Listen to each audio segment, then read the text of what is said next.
السلام علیکم دوستو ایک ڈاکو جو بہت ہی بڑے ڈاکے لگاتا تھا، چوریاں کرتا تھا،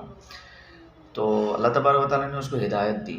اور اس نے کسی تبلیغی جماعت میں اس نے وقت لگایا تو اس کو بات سمجھ میں آ گئی اور اس نے توبہ کی اور ان سارے کاموں سے اس نے توبہ کر لی۔ تو آخر ایسا ایسا چلتے چلتے، کیونکہ اس نے ڈاکے بند کر دیے تھے، اس کے پاس کوئی آمدنی کا کوئی ذریعہ نہیں تھا کہ وہ اپنا گھر چلا سکے، تو اس کے پاس ایک طریقہ آیا اور یہ ایک مزار کے اوپر چلا گیا۔ تو مزار کے اوپر جا کے اس نے مزار پہ دعا مانگی اور اس مزار کے اوپر جو فانوس لگا ہوتا ہے نا، بڑا خوبصورت لگا ہوا ہوتا ہے، اس کو اتار کے اس نے بیچ دیا۔ وہاں پر جو ہواری بیٹھے ہوئے تھے وہ اس سے ڈرتے تھے کیونکہ یہ مشہور ڈاکو تھا، تو انہوں نے کچھ بھی نہیں کہا، لیکن انہوں نے کیس لگا دیا اس کے اوپر۔ تو کورٹ میں جج صاحب نے اس کو بلایا اور جج صاحب نے اس سے پوچھا کہ ہاں بھائی، آپ کا کیا مسئلہ ہے؟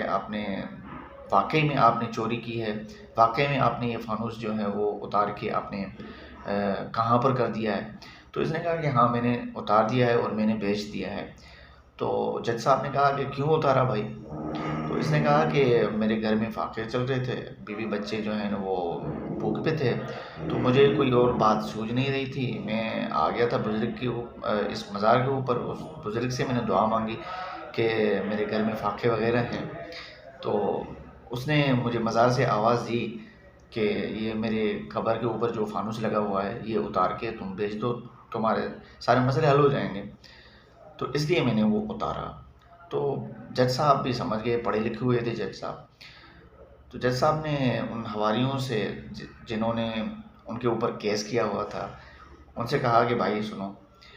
آپ اس کیس کو آگے لے کے جانا چاہ رہے ہو، کنٹینیو کریں گے یا پھر یہیں پر ہی ختم کر دیتے ہیں؟ کیونکہ اگر آپ چاہتے ہیں کہ اگر یہ آپ مانتے ہیں کہ یہ جو بزرگ ہیں، یہ جو مزار میں پڑے ہوئے ہیں، یہ سنتے ہیں تو اس کی بات ٹھیک ہے اور اس کو جانے دیتے ہیں، اگر نہیں تو اس کیس کو ہم جو ہے نا وہ کنٹینیو کرتے ہیں۔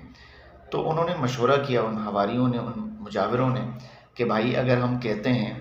کہ وہ نہیں سنتا تو لوگ سارے کے سارے نہیں آئیں گے، اگر ہم کہتے ہیں کہ وہ سنتا ہے تو لوگ اور زیادہ آ جائیں گے، یہ ایک فانوس نہیں، ہم اور بہت سارے ہم فانوس جو ہے نا وہ اکٹھے کر لیں گے۔ انہوں نے کہا کہ سنتا ہے بھائی، تو جج صاحب نے اس کو کہا کہ آپ جو ہے نا وہ کیسے بری ہیں۔ تو دوستو اصل میں ہمیں یہ دیکھنا ہے کہ رزق کا جو بندوبست ہے وہ اللہ تبارک و تعالیٰ کرتا ہے، کسی نہ کسی طریقے سے اللہ تبارک و تعالیٰ ہر ایک کی مدد کرتا ہے۔ یہ تو ایک عجیب واقعہ ہے اس شخص کا،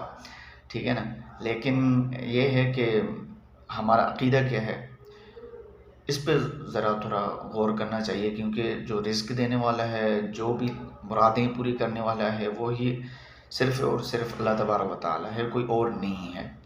آپ دعائیں مانگیں، مزاروں کے اوپر دعا مانگیں، ان کے صدقے مانگیں، لیکن ان سے مت مانگیں۔